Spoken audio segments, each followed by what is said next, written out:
Happy Friday, everybody. Welcome back. You're listening to the Entrepreneurial Web. I'm your host, Jeremiah Fox. We're going live from New York City, Midtown, Hell's Kitchen in the house. What up? Before I introduce my guest today, I'm going to read the message of the week.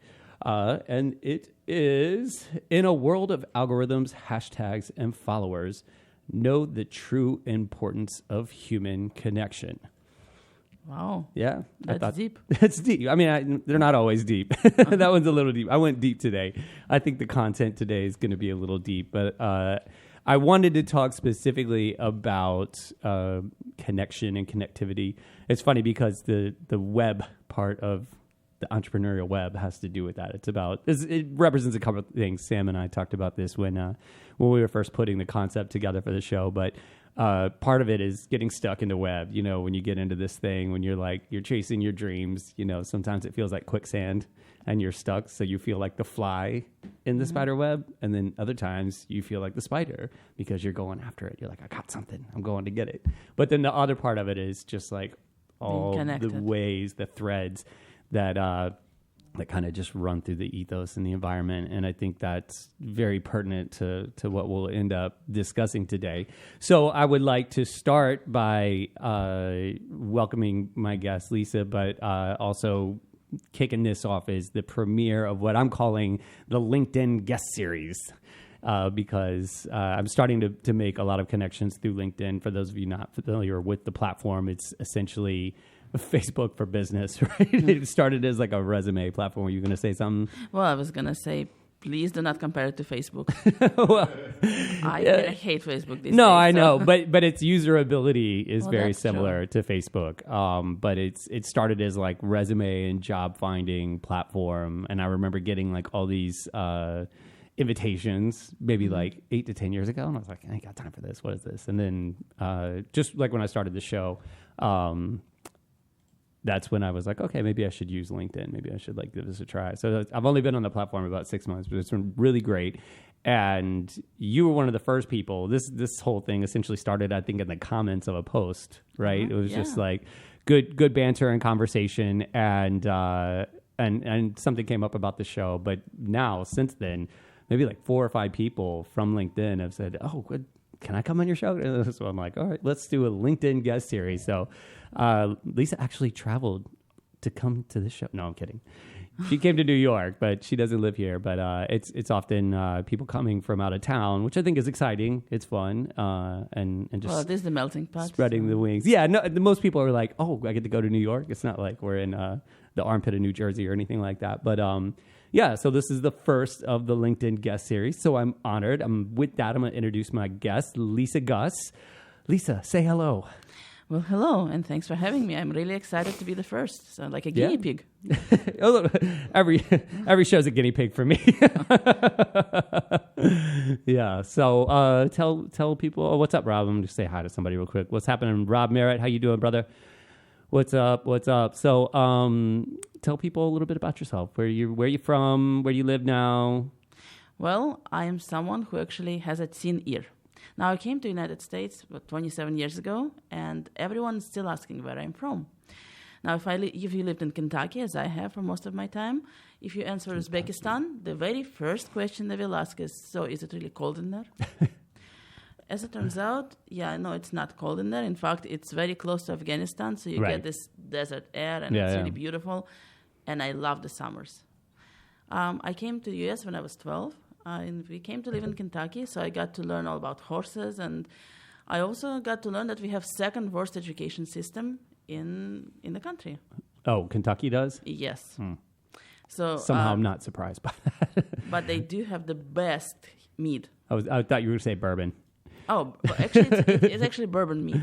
Yeah, bourbon mead. You know, the two go hand in hand. They're great. I'm not actually being paid, but if you're ever on Boston Road at Cumberland Brewery, go there. It's funny. So I'm actually from Nashville. That's where I was born, and I lived there until I was about 10. So I'm familiar with the region and education system. It sucks. There's a reason why we left. Exactly. There is a reason why we left, and it's actually the birth of my son. Mm-hmm.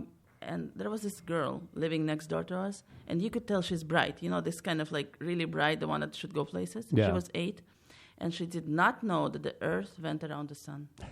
And she couldn't actually write her name either, only print. Yeah. And so I'm asking, like, what's going on? But she's like, well, this is what they're teaching us in school. Yeah.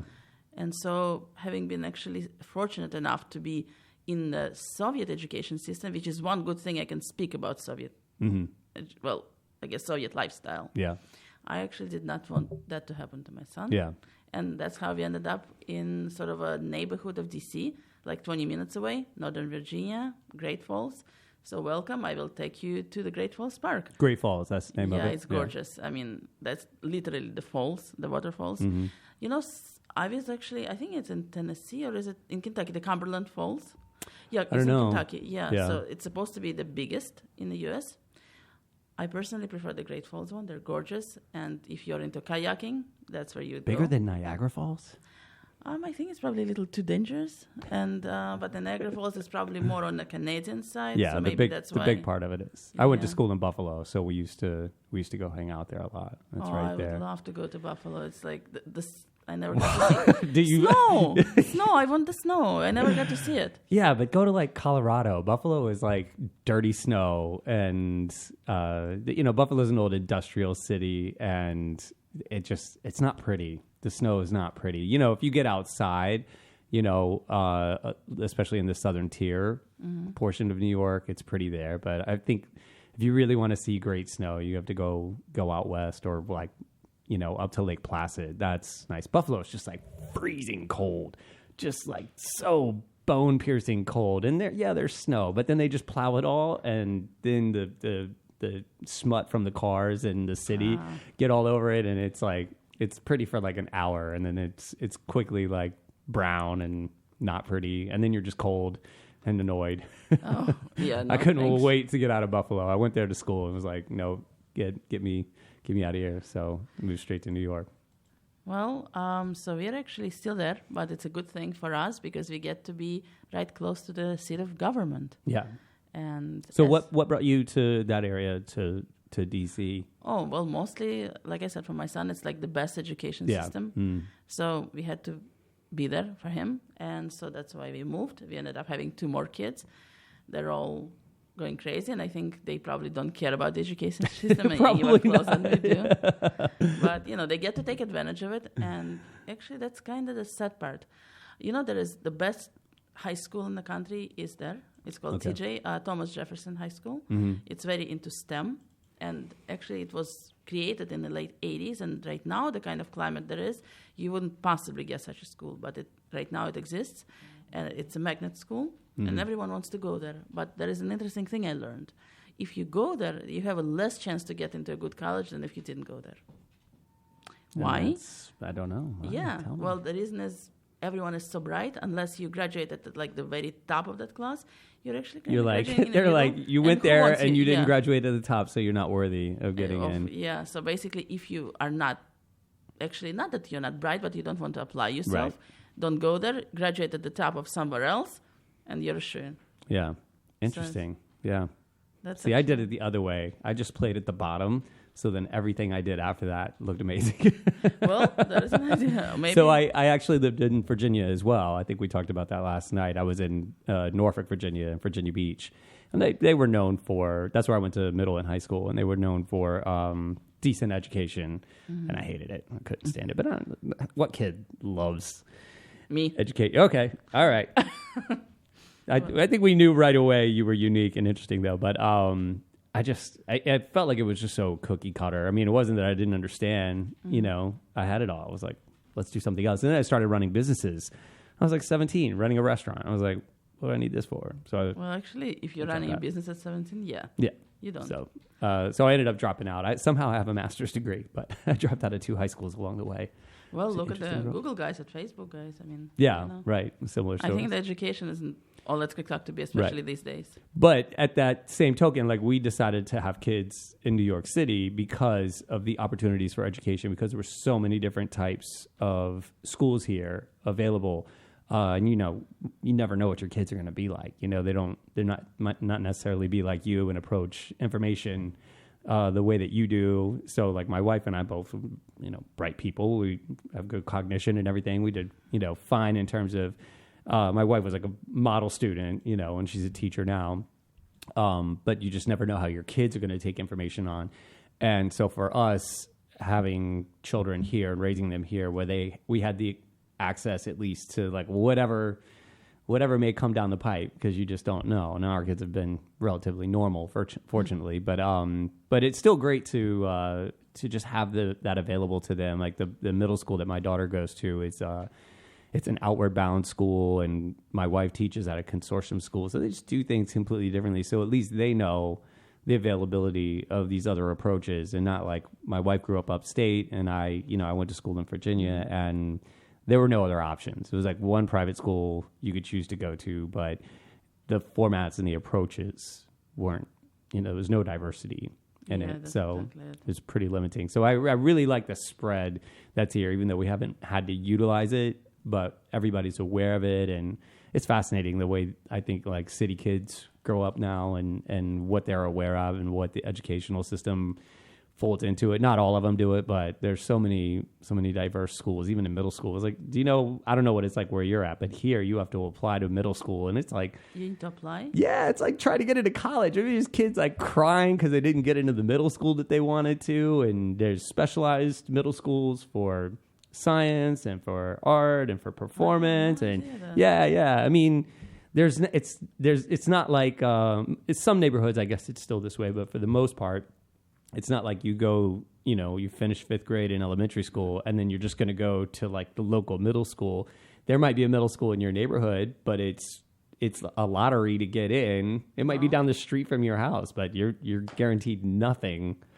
Your kid might have to go, they might have to take a train like 45 minutes away, an hour away, because that's the middle school that they got into. But it's kind of crazy. Cool in a way, because it actually takes off the pressure from living where you are, and you can actually get into it. Yeah, exactly. I think in elementary, people are more focused on like you go to the local school and you buy maybe a house or move to a neighborhood for that specific thing. But then after that, it doesn't matter. But that pressure is replaced just by you trying to get your kid into some damn school that you don't know. They're kids. It's like what's all the hype about? You're trying to get your kid into some art school. Like they might not be an artist. It might be something that they like right now. So it's also like it's a trade-off in pressure. It's kind of crazy. But I guess the pressure now is on the kids instead of you. Both, yeah. I mean, I didn't take it too seriously. So when it's like you need to afford the house in a good neighborhood, but this is the kids need to afford to go to the school you want them to. And you're asking them like, what do you want to do with yourself, like pretty early on, which is kind of crazy. But I think it's a good experience. It's good for them to see, especially if these are going to be like, if this is going to be a generation of aspiring entrepreneurs. They gotta learn to toughen up and make some hard decisions and just like take some chances and stuff like that. So in that way, it's interesting. I kind of like that. It's wild, but that these are the reasons we decided to live here, not some suburb somewhere in America where you just more sense of normalcy. It's always like agitated. It's why I own a restaurant. It's just like I don't know if you were listening when we were talking about it last night, but it was like being attracted to chaos. Yes, but only making to make order. Only to make order out of it. And it's like I just need such a heavy dose of that on a regular basis. Just for, Well, it's actually a good thing that she started at 17. Because, I was... are you following the recent research on Gallup, the Gallup released? No. So if you do not get kids interested by 17, or even better by 5th grade, they're not going to be entrepreneurs. Yeah. Or it's going to be a tough slog to actually get them to have that, Right, sure. outset, yeah. Yeah, absolutely. I bet. Well, I'm getting firsthand experience with my older two. How old are they? 12 and 9, and they both have birthdays coming up, and like, yeah, they're into it. They're just like, they're like wearing the T-shirt already. They love it. It's great. Oh, that's awesome. Yeah. My oldest is 12, so nice. So the struggles. You know the struggles. All right, we're gonna take a little break. We'll be back in a few. You're listening to the Entrepreneurial Web.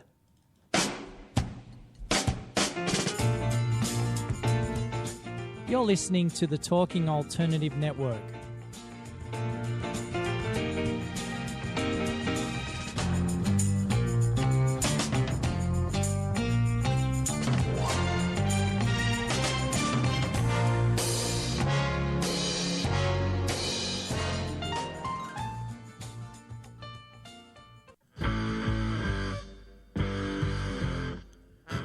Do you run or are ready to open your own business? Hi, I'm Jeremiah Fox. I've been operating and opening small business for the last 25 years, and I'm the host of the new show, The Entrepreneurial Web.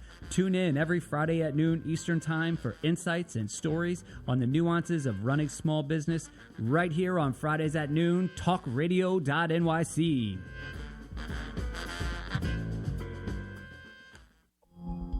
Are you a conscious co-creator? Are you on a quest to raise your vibration and your consciousness?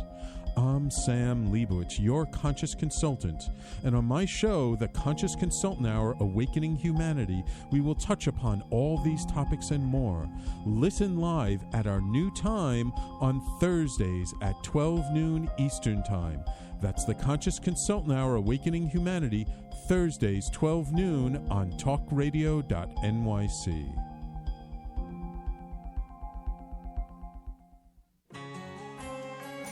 Talking Alternative Radio, 24 hours a day.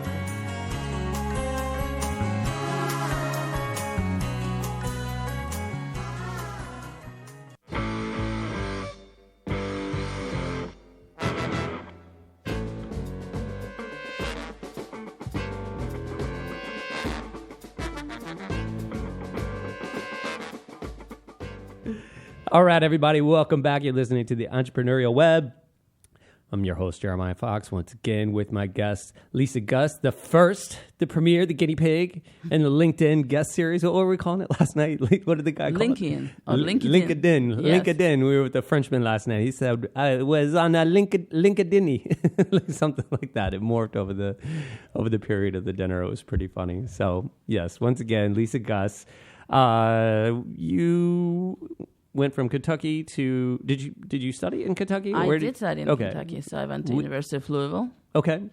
And actually, well, supposedly Louisville is supposed to be all weird. It's actually one of our logos, like keep Louisville weird.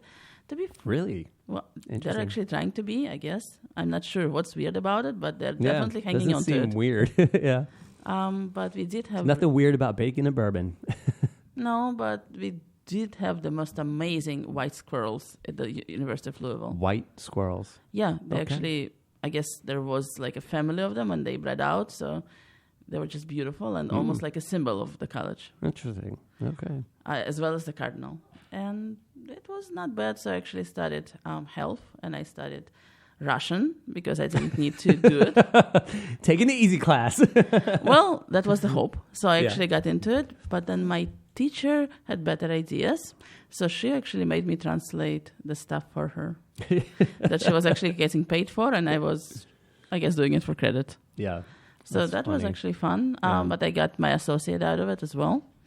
And eventually I even went into business, strategic development, because that was fun, and I guess that's what my mom was actually doing all her life. She's one of the first Russian programmers and developers, and then eventually she started running this big organization, like the energy department type of thing.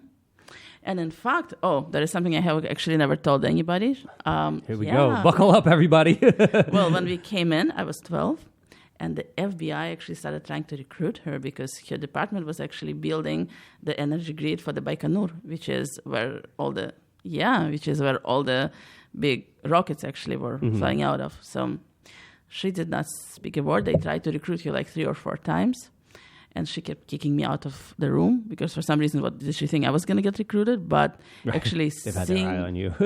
But seeing my mom actually run this big, it's like 600 people.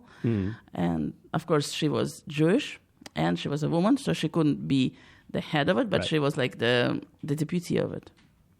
And actually, I think that's got me really interested in being in business. But of course, back then you had to be in business for the government. Right. But here you get to be in business for yourself. Things are different now, for sure. Yeah. So that's actually how I got my drive to that. And so what was the progression from there? You were working for another company at first? I did, yeah. So I was actually doing marketing. Actually, I got into Forex. That's how I met Eugene. Okay.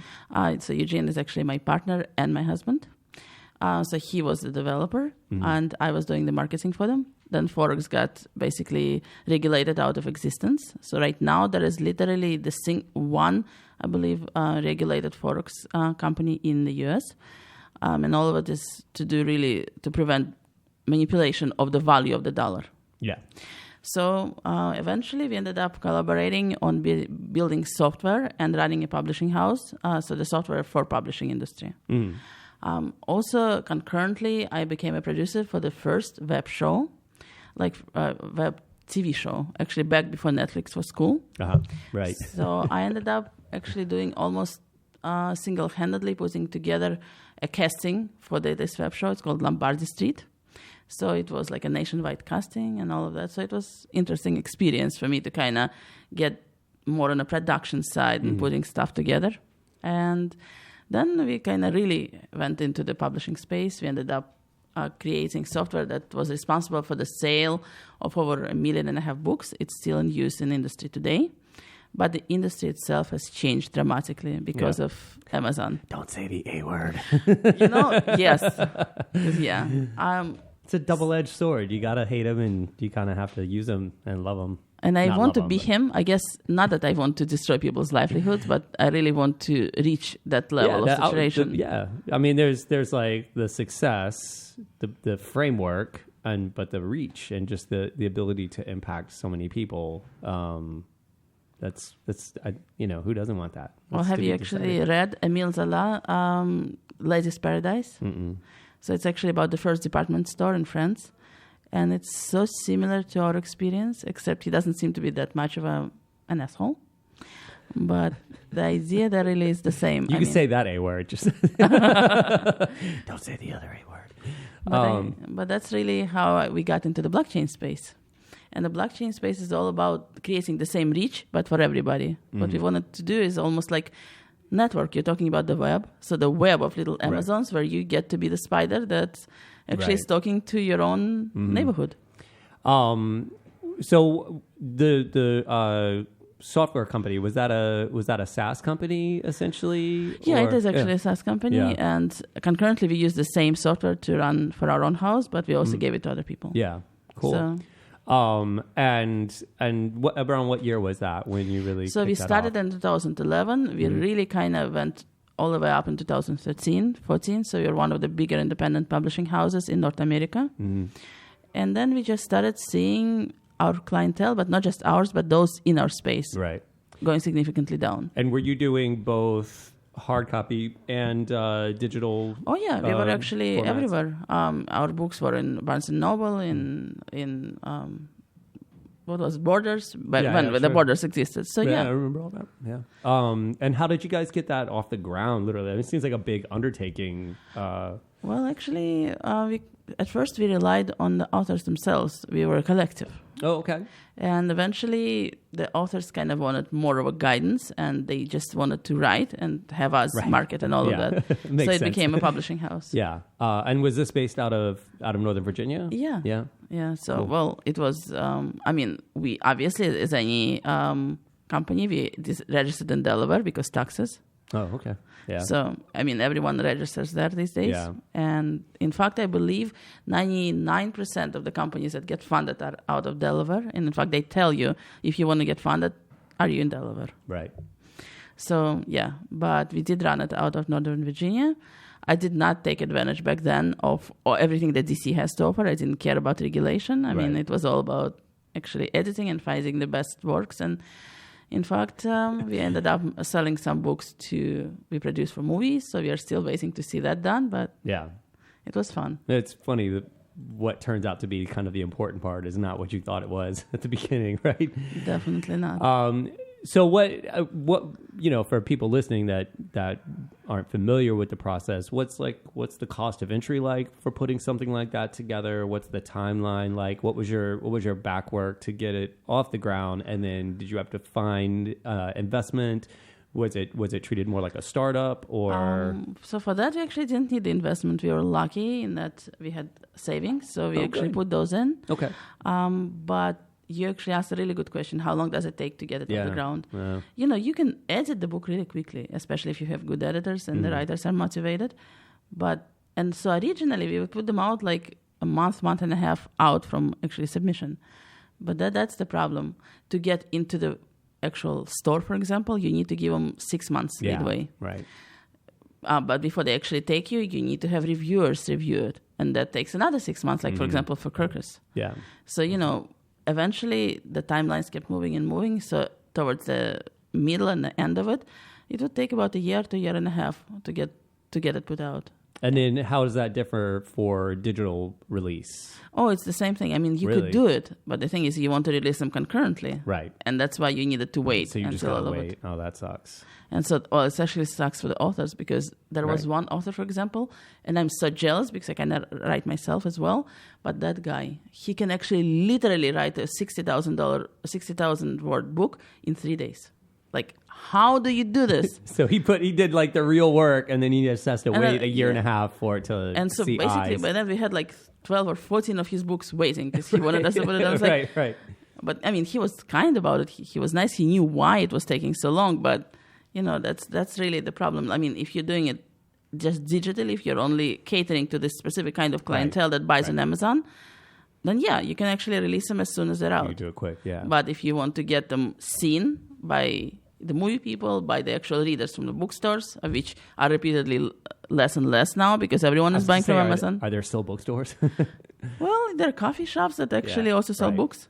No, in my neighborhood, there's actually this old classic bookstore on an old strip that's been, it's been a commercial drag for over 100 years. And it's like where they filmed Dog Day Afternoon with Al Pacino. Oh, and, that's cool. And Smoke with, who was in Smoke? Was Harvey Keitel in Smoke? Yeah. You remember that? Yeah. All those movies were filmed right along the strips, not far from the restaurant. And there's an old bookstore there. And my wife takes the kids in there and, See, I think that's the kind of bookstores that are going to survive because they're built on loyalty. We talked about that last night. It's like the really super intimate, community-served, niche kind of brands. They're not going to be damaged completely by what's happening with companies like Amazon and with what's coming, down the pipe with Cloud Kitchen. But you really have to focus on being a specific kind of brand and a specific kind of service and almost like an experience. So a situation like that, you're going into, it's like nostalgia. You're literally offering nostalgia for like, our children who, all we had was bookstores. I remember just going in bookstores and hanging out, and I would sit in there and read for hours before I picked the book that I was actually going to buy. It's almost like a library. Yeah, So, yeah. But you would buy a book before you left instead of just renting it. And our kids have heard us talk about that. So to actually take them to a place, and it's old, a lot of the books are used, and it's got that old bookstore smell to it, So for them, it's like this nostalgic experience that they've only heard about, and they get to experience it. I don't know how the lady stays open, especially in New York, because rents are super high, and it's not cheap to operate. And how Do many? they actually sell food in there? Because No, it's literally just books. books? I mean, the whole space is probably about the size of this, so maybe they just have a really old lease or whatever. But so what were some of the challenges? I mean, you said one of them. You said a word in terms of your company, but you were saying it was industry wide. It was because Amazon is now one of the biggest publishers, and it also happens to be one of the biggest producers of clothing, of basic necessities and what have you. So eventually, if you're producing it, you're gonna muscle out everyone else. Yeah. So really, that was the challenge. It first created the ecosystem where you needed to be in it, especially if you were exclusive to it and they wanted you to be. But then you kind of lost everyone else. All the traction was on Amazon, and then the algorithm starts nicely pushing you out. Yeah. And so what do? You actually eventually either sell to Amazon or you close business. Yeah. Now our store is still there. Our company is still there, but it's sort of in hibernation because we came up with an idea of creating a marketplace that wouldn't do that and would allow you to work directly with the customers while still having an ecosystem. Mm-hmm. And that's where the blockchains would come in. Cool. Well, we're going to take another break and we'll talk about blockchain because I don't know much about it. So hopefully it'll be a learning experience for everybody. When we get back, you're listening to the Entrepreneurial Well. We'll talk to you in a few. You're listening to the Talking Alternative Network at www.talkingalternative.com. Now, broadcasting 24 hours a day. Talking Alternative.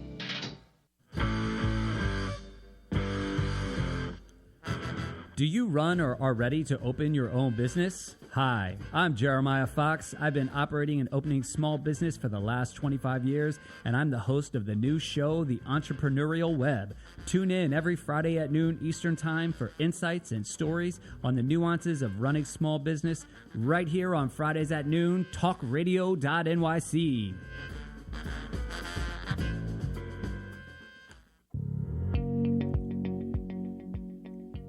Do you love or are you intrigued about New York City and its neighborhoods? I'm Jeff Goodman, host of Rediscovering New York, a weekly show that showcases New York's history and its extraordinary neighborhoods. Every Tuesday live at 7 p.m., we focus on a particular neighborhood and explore its history, its vibe, its feel, and its energy. Tune in live every Tuesday at 7 p.m. on talkradio.nyc. I'm the aptly named host of Tony Martignetti Nonprofit Radio, big nonprofit ideas for the other 95%. Fundraising, board relations, social media. My guests and I cover everything that small and mid-sized shops struggle with.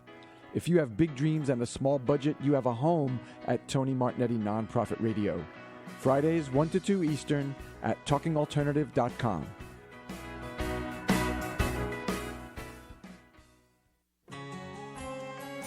Talking Alternative Radio, 24 hours a day.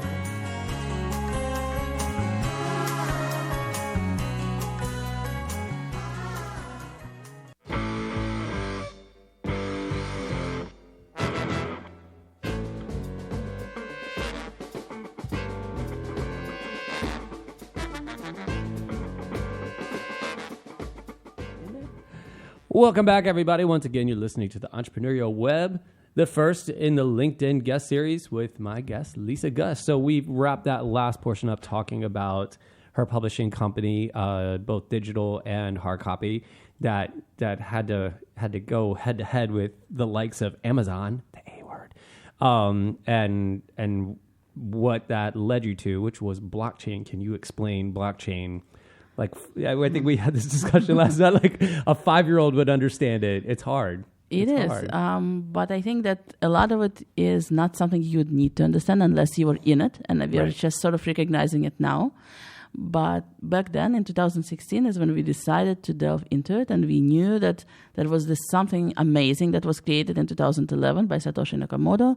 It was really all about opening doors and actually creating this global community of users, of both financially and sort of socially. But how do you do it? What do you eat it with? Well, that's why we went on Reddit. And there was a specific Reddit subreddit called Explain It Like I'm 5. And oh, look, blockchains. We're opening it up. And my God, it's like literally 1,000 entries. And they are confusing each other trying to explain it, what exactly it is.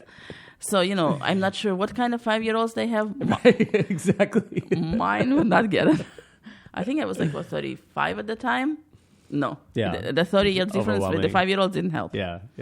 So, but really what blockchain is a series of blocks. That's actually true enough that connect the data that's flowing from one node to another. And that's really it. It allows you to keep the data, whether it's financial data, whether it's the data about something like, say, the name of a book, or about you, for example, like your digital identity. Right. It actually is being kept on a series of computers. And the idea is you don't trust one person, you don't trust two people, but you trust everybody. So that actually allows you to create almost like your own Web 3.0, but made of individual users instead of those that, say, Amazon is forcing on you. Right. And it was really created to cut down on banking fees. For example, we are working with one company that's paying literally 25% of their revenue in banking fees. That's crazy. Especially transborder. Yeah. Well, blockchain would allow you to really pay nothing. So immediately it just cuts out the middleman. And that's what Amazon was to us. And that's how we wanted to cut them out. Yeah. Technology, unfortunately, wasn't there. But what was there were the proliferation of ICOs. Now, what it is kind of like... Yeah, what's ICO? So IPOs? Yeah. Yeah. So ICO is an initial coin offering. And an idea of really, you sell air. You sell a lot of empty promises for a lot of money. Well, especially if you have Sounds cheap. well, you actually get someone to write It's like you a bottled fancy white water. paper. Yeah, well, now you actually had at least to get the water. Now you Yeah. don't. With tokens, you really don't need to do anything. You just promise, like, oh, you give me the money. It's kind of like crowdfunding, and I'm gonna build you the next best thing since sliced bread. All right. And if you don't happen to build it, well, tough luck. Then what? Where's the money go? Well, look at the Kickstarter, right? Yeah. I mean, how much of that is there? So really, ICOs is like Kickstarter for for blockchain companies. So a lot of the blockchain was associated with monetary transactions. Yeah. Like how does something like Bitcoin fit into that?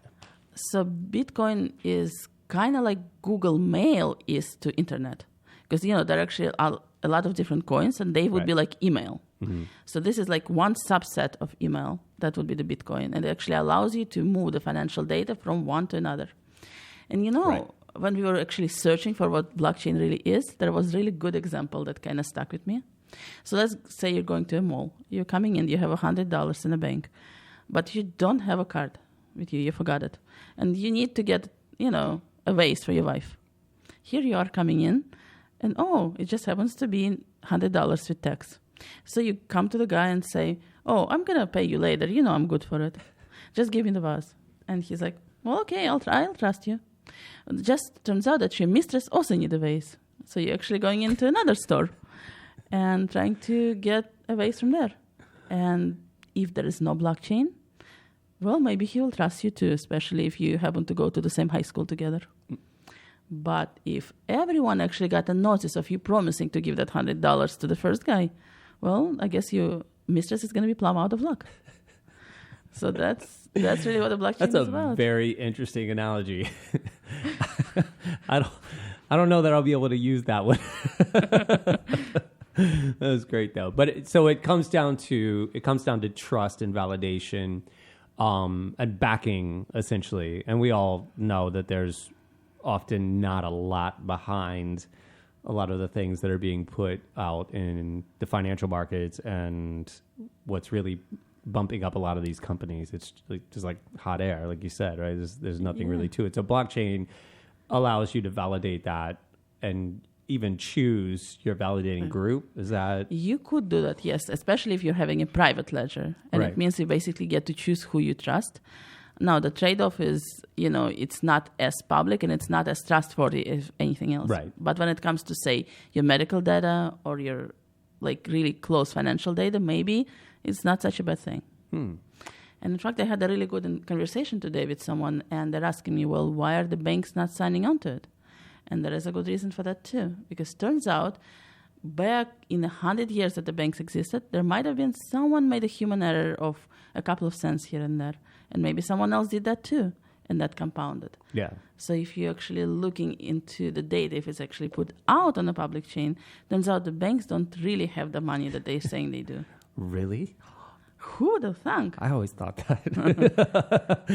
Even little old me, I go in to take money out. I'm like, are you motherfuckers going to have it? Like, I don't trust them. Well, if you're in Russia, you're probably right. How many banks have actually so I think here... Damn, it's rough.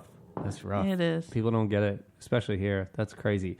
So how does blockchain apply to people, especially on the smaller end of the spectrum, trying to start their own operation?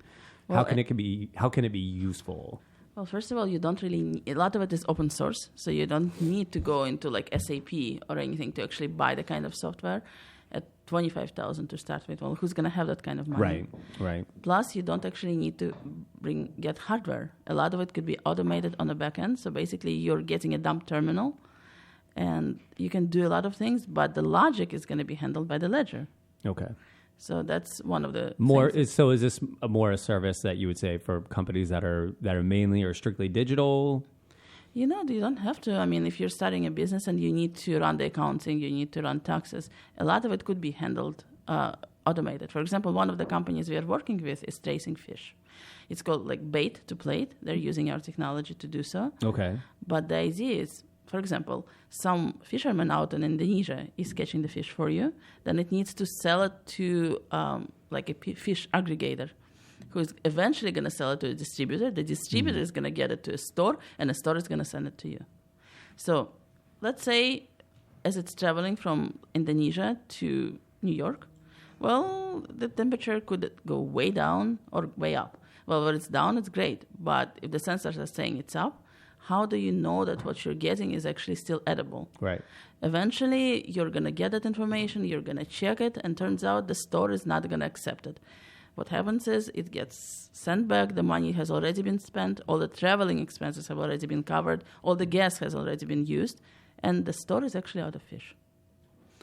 So what we are doing is automating a lot of the work that's happening on the background. Everyone is sharing the same information.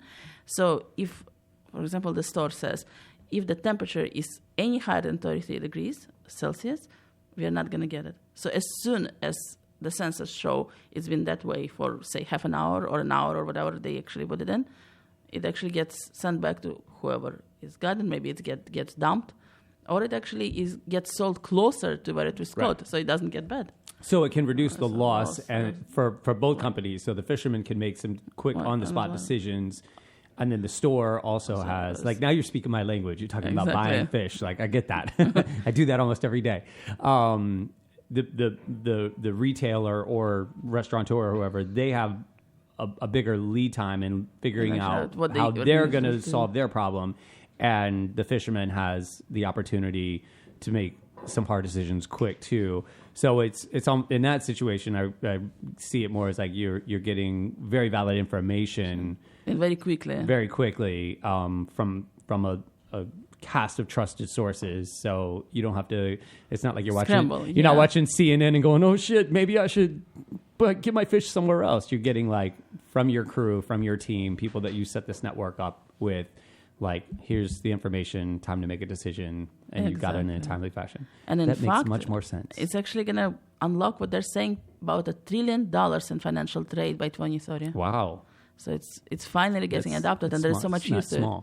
So this is very beneficial for people that are dealing with things on an international level where you're sourcing, which is most of us, right? Like most people aren't getting, I love to get like some local stuff from time to time, but most of the time I'm getting like apples from New Zealand, and you gotta fill the need in the market. That makes much more sense. How else could that? Can you give me another example for like another kind of company that would benefit another version of that? Well, for example, another project of ours, we are working with the UN and Gender Guard, and it's tracking sexual harassment and gender bias in the workplace. Now, as a female CEO, it's really near and dear to my heart. Right. So the idea started in Indian Supreme Court, and it's like, I shouldn't be speaking about kangaroo courts. We kind of have the same thing.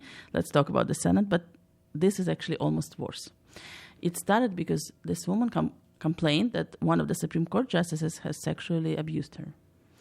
So what did they do? They started a committee, and the chair of that committee is the guy who's being accused of sexual harassment, and he gets to pick 2 more people who are with him. So he actually he chose 2 junior people under him. Well, what do you think the answer was? I mean, why did you even need to? No, the story sounds familiar. So that's actually why that whole thing was started, the Gender Guard. And the plan to change it, because too many people would want to change the information as it's going down, because it presents a fairly bad light on the court system. Yeah.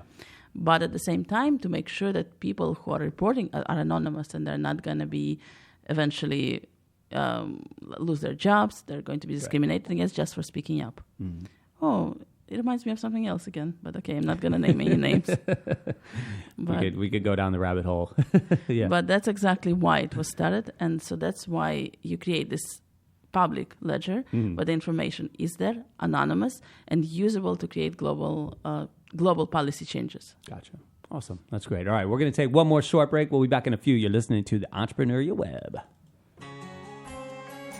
Talking Alternative Radio, 24 hours a day.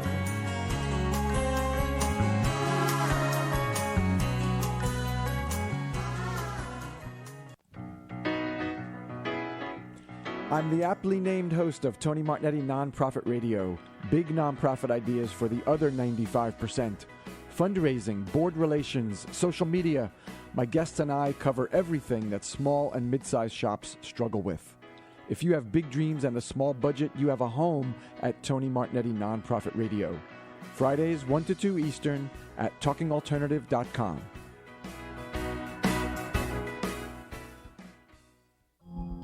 Are you a conscious co-creator? Are you on a quest to raise your vibration and your consciousness? I'm Sam Leibowitz, your conscious consultant, and on my show, The Conscious Consultant Hour, Awakening Humanity, we will touch upon all these topics and more.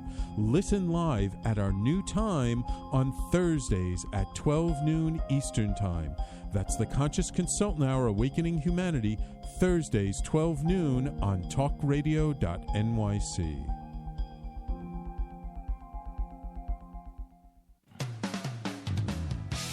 TalkingAlternative.com.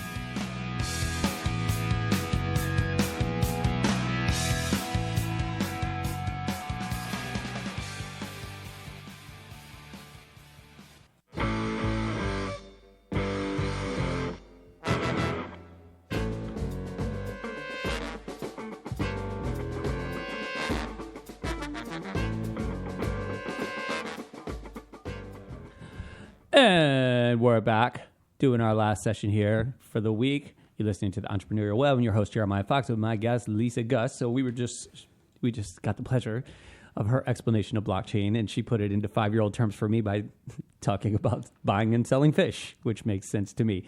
And what did you just say? So we were talking on the break. We were talking about how literally blockchain could replace all the existing forms of technology and information distribution. We're talking about Amazon. We're talking about Google and all the big things. But you had just said, you're like, I don't want to tear Rome down in a day. Well, yeah, what's great about your... people are going to be... They're going to freak out. They actually I was just saying, like, I just figured out Facebook. Now you're going to change it.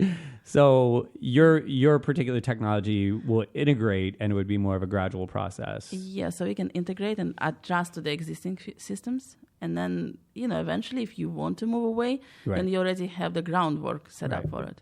And in fact, it's a good thing because right now we're talking to the Department of Homeland Security, and they have introduced, well, no, not they, but they have actually paid for the production of specifically identifiers that allow you to maintain your identity throughout all this blockchains. That'd be great. That'd be great. So what pushed you into this? I mean, you said some interesting things on LinkedIn that really got me fired up. We were talking about specifically servicing female entrepreneurs and minority entrepreneurs who have the biggest hill. Like, it's hard enough to be an entrepreneur and set out on your own, but you talked a bit about depression and the suicide rate in regards to that. What pushed you in that direction? I mean, you had some personal experiences, I'm assuming. I did. You just mentioned. Well, tell everybody what you've got going on. You're the CEO now of Wishknish, which is the blockchain company.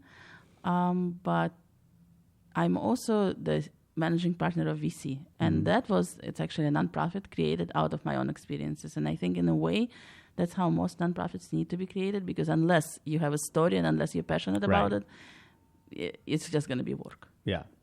And so I have done work with the UN, as I mentioned, and with companies like Deering and Seafood Commons, which are all, impact-centric. And that's really what our ledger is about impact. But until something impacted me, personally, I never really got passionate about how I can use the technology beyond just producing it. Right. And that was actually having my trust broken by someone I deeply, deeply respected and had faith in. And that person, and I guess 2 people, actually brought home to me just how difficult it is to find faith and support in an entrepreneurial community, because you really are alone. And unless you know whom to trust, and that actually gets back to the reputation and the blockchain space. Yeah. How do you know you're trusting the right person? You can trust everybody, but can you trust one person? And especially when you're looking for that one person who's going to support you, who's going to give you money, who's going to give you, open up their Rolodex for you. How do you actually decide if that's the person that's worthy of your trust? And turns out I made a really, really spectacularly bad decision. And I'm actually lucky I did that, because now I know how I can help other people. No, I had this really great conversation with a friend of mine who's also been a guest on the show, and she went to a Tony Robbins seminar and just came back a different person and talked to me so much about it. It literally changed my life. And we were just having a laugh about, I had just like closed and sold a business at the time, and it wasn't, I didn't really want to, but it was just a situation that had to happen. And we were just talking about failure and mistakes and really facing that. And she's the type of person that's like, you just got to face it head on. She owns the martial arts school that I train and teach at, and she's just like, take those battles head on. But she said something that really just made us both laugh. She said, what successful CEO has not fucked up a company? Like that's like, it's like a stripe you got to get. You don't just walk into there and you're like, you got your CEO degree and you're golden after that. You have to weather some battles and suffered some losses, I think, to really get to the point where you're good at it. Where you have something to offer the world, because it's through what person doesn't suffer similar kind of losses in a way, what might not be your own company, but everybody has failures and losses, and that resilience is what we all kind of share. There's some connection on that level, right? Well, you're actually very right about that. And in fact, I'll be addressing the UK House of Lords specifically on April 30th. Yeah, you get around, man. So who did you have a meeting with this morning again? You were with UNICEF this morning? Yes. That was great. Like, we were emailing back and forth, and she said, I'd love to meet some people, preferably before we do the show while I'm in New York. And I'm like, great. Who would you like to meet? She said, maybe somebody from the Rockefeller family or AOC. And I was like, who the hell do you think? I'm great. I did a good job of putting on the air of being like some celebrity. I was like, yo, I live in Brooklyn. I don't know what you're talking about, but I love it. You just you have really high sights and you just go after it. And you set up some big meetings. I did. That's dope. You just don't care, do you? Well, I actually used to care a lot. Yeah. And I think now I'm kind of at the point of not giving a hell. Yeah. I mean, if I don't ask, I'm not going to get it. Exactly. Either, right? You have to ask, and you have to be able to take no. But that's what I was saying. Like, when you suffer, certain types of losses and failures and owning your own bad decisions, then you get really equipped to just be like, what's the worst that can happen? They can say no. Like, I've already been towards the bottom and know what that looks like and come back up. It's like, it can't, even if it's that bad again, you know what to expect. Exactly. Right? I don't think it's ever going to be that bad, though, because... Let's hope not. No. I mean, I can actually lose everything. That's fine. Right. But I think that kind of trust that, oh, my God, that was so miserable, so heartbroken. It's like, how do you actually... I mean, you promised to support female entrepreneurs. You need to live up to it. And it's really tough. Remember, we talked about how female entrepreneurs get 2.5% of funding. Right. The female entrepreneurs of color, 0.2%. And yet we are the ones, the females. That's where the output is really coming from, but you're getting a minority of, not even a minority, just the crumbs of funding. And yet, right. So you can actually, have you heard of the term zebra growth? No, can't say that I have. So everyone wants to be a unicorn, right? I mean, to be valued at $1 billion or a decicorn, which is 10 billion. Well, women and minorities are being pushed toward, I think, a lot more sustainable business model. It's called zebra. So basically, you're not growing by leaps and bounds, but you're growing steadily, and the business is a lot more sustainable. And I think the smart way to do it. And it's actually a lot more closer to the whole brick and mortar stuff, because if you don't support it, it's no money is going to help you. So I've gotten no support. I just did this all on my own. I mean, it was me and my partners. We just pulled together. It was hustle. It was hard work. Roll your sleeves up, hands in the dirt. So that's just always how I've operated. I just can't imagine people just giving you thousands, hundreds of thousands, how about billions, billions of dollars. If you happen to be a magic leap, right? They actually got crazy, $3 billion. That's insane. I can't fathom that. Well, they sold 6,000 units, so good for them, I guess. Yeah. But well, I think it's maybe one day we'll see, guys. I got to get that blockchain in effect though first. I can't go in the dark like that. That's insane. So what? The two companies you said, VC that's nonprofit. It's a nonprofit, and that's on the support end of things. So we are actually creating a way for for entrepreneurs to support each other, to create a network effect. That's fantastic. That really is. So due diligence, legal and mental health aid. Mm-hmm. Do you know that there are actually over 70% of us, even in the U.S., are reporting mental health conditions from addiction to PTSD to suicide? Well, I mentioned it last night. Coming from the artistic background, that's a major thing there. Artists are known to be plagued. Artists are entrepreneurs too. Right, exactly. They might not realize it, but you're constantly struggling with your output and you feel like you're alone and you're trying to do something that's in this uncharted territory. And you're trying to do too much alone. Right. You do a lot alone. But it's almost like you have no choice. It's just like this thing inside of you is this burning fire, but it ends up resulting in a lot of substance abuse, depression, sometimes suicide. And I think it's great that it's being recognized now by people like yourself, and actually people are putting companies together to create these networks because it's not going away, right? It's Like not. the idea of entrepreneurship is only growing, and the baggage that comes along with it doesn't go away with that. Oh, It's no. still, and I think if people are aware of it, especially coming in, like for the younger generation, you're talking about kids. That are starting to take this on. It's forefront now. People are talking about it. That wasn't discussed so much whenever we were kids, I don't think. But if they have that awareness at a young age, can prevent a lot of damage. You're so I don't right. I don't want to stop like some of the failures that I think they just need to go through. But And they need to be mitigated by the support network. right. But like substance abuse and suicide, that all needs to be avoided. And at I had all not, costs. I didn't even know it was that bad until I started researching it. And my contact at World Economic Forum actually told me there's this wave of suicides, for instance, in India, specifically because of the relationship we have with our VCs. And I think what I've found is that particularly, being a resident of the U.S., that the immigrant entrepreneur population is the big part of it because they're hustling so hard. They just want it so bad, but they're the ones reporting the highest rates of depression and issue. Yeah. So where can people learn? We got to wrap up here. Where can people learn about your companies? So wishknish.com, and incidentally, Knish is in honor of New York. By the way, we are wishing for Knish, Coney Island one. Nice.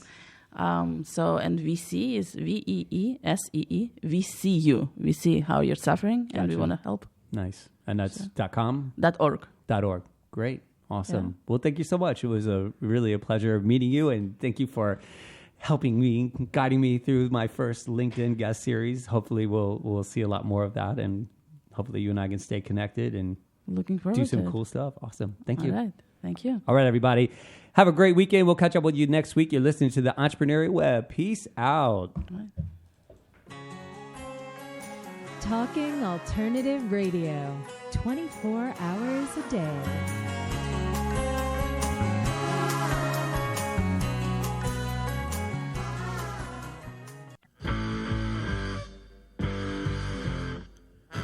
Do you run or are ready to open your own business? Hi, I'm Jeremiah Fox. I've been operating and opening small business for the last 25 years, and I'm the host of the new show, The Entrepreneurial Web. Tune in every Friday at noon Eastern Time for insights and stories on the nuances of running small business right here on Fridays at noon, talkradio.nyc.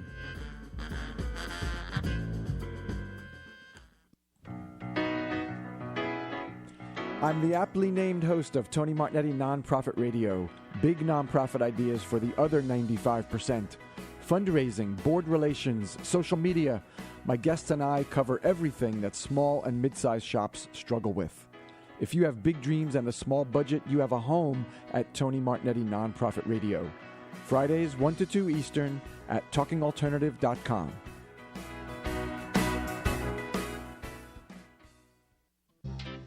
Hey, all you crazy listeners. Looking to boost your business? Why not advertise on Talking Alternative with very reasonable rates? Interested? Simply email at info@talkingalternative.com.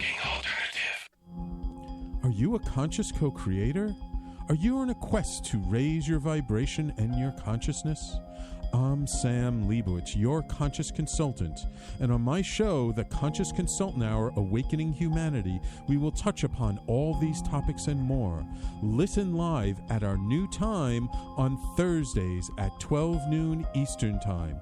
That's The Conscious Consultant Hour, Awakening Humanity, Thursdays 12 noon on talkradio.nyc.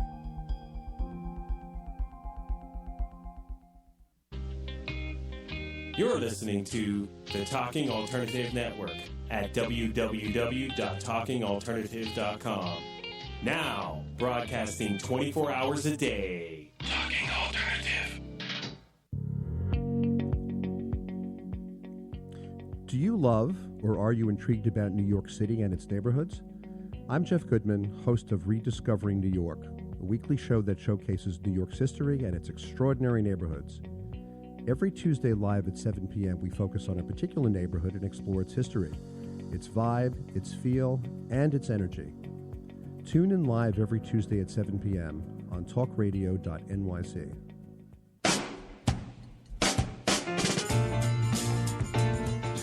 You're listening to the Talking Alternative Network.